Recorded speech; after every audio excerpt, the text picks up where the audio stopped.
साथीहरु, आजको मेरो नयाँ भिडियोमा तपाईहरुलाई स्वागत छ। आज हामी युएको लिपस्टिक मार्केटमा आएको छु। खाना बनाउनको लागि चुलो अनि राइस कुकर चाहिएको छ। आज शुक्रबार पनि हो।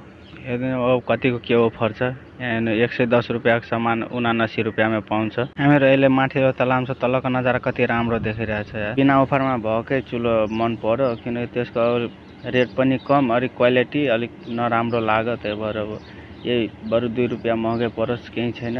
सोनासी कम्पनीको हाम्रो कम्पनीमा भएको मान्छे पनि सबै धेरैजनाले प्राय सोनासी कम्पनीको युज गर्दै हुन्छ। म अनि एकजना अझै साथी छ, त्यो पनि त्यही चुलो लिन्छ। नहीं कुछ मुश्किल नहीं। ये ऑन है, ठीक है। ऑन करके ये उंगली का निशान दबाएगा तो हीट चालू हो जाएगा। माइनस करो, माइनस कितना तक है? 2000 आएगा लास्ट, ठीक है। उधर से ही ऑफ करो, ठीक है मुझे। और राइस कुकर भी थोड़ा सा ठीक है।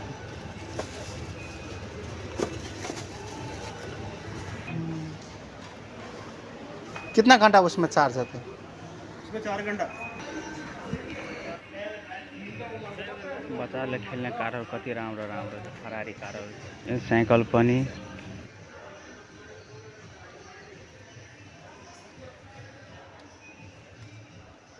कति राम्रो राम्रो चप्पलहरू छन्। अब रेट हेरौँ कति रुपैयाँ छ। अनि 29-30 रुपैयाँ लगभग ठिकै रेट पनि छ। खासै महँगो पनि छैन। अब यो मार्केटमा भन्दा हरेक चिज पाउँछ। साइकलको तालचा पनि छ।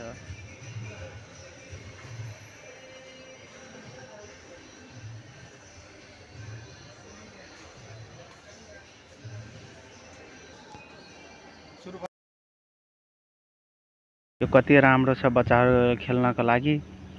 हेर्नु त, अब यो भिडियो मेरो छोरीले हेर्दाखेरि हो ड्याडीले मेरो लागि नै ल्याइदिन्छ होला भनेर सोच्दै होला। तर जाने बेलामा भयो भने लिएर जानुपर्छ। एकदम मन पर्छ नि त मेरो छोरीलाई।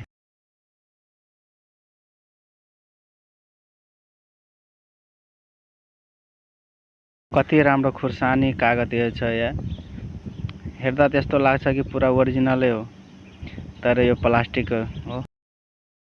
लक्करमा तालचा छैन। तालचा किन्नु पर्यो भने त यति सानो छ, त्यही पनि 2 रुपैयाँ।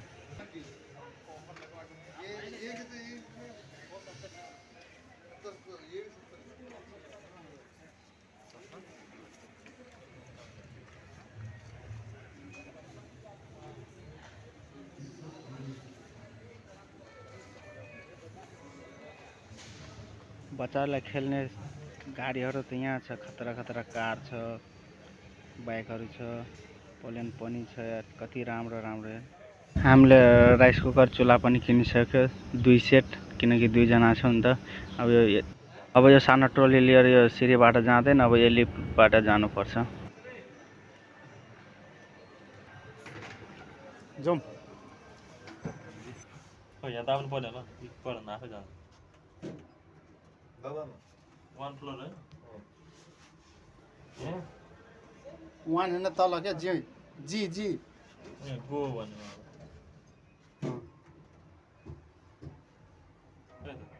जान्छ।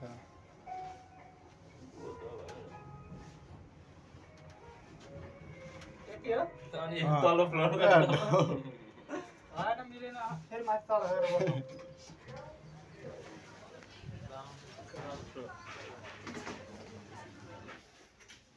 यता गयो नि यतातिर फर्काउँ होइन।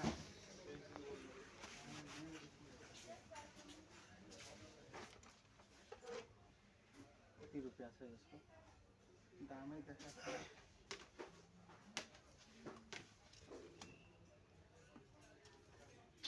वारेन्टी कार्डमा छाप लगाइदिइसक्यो। अब यति सबै भइसकेको छ। अब खाने अनि त्यसपछि जानुपर्छ।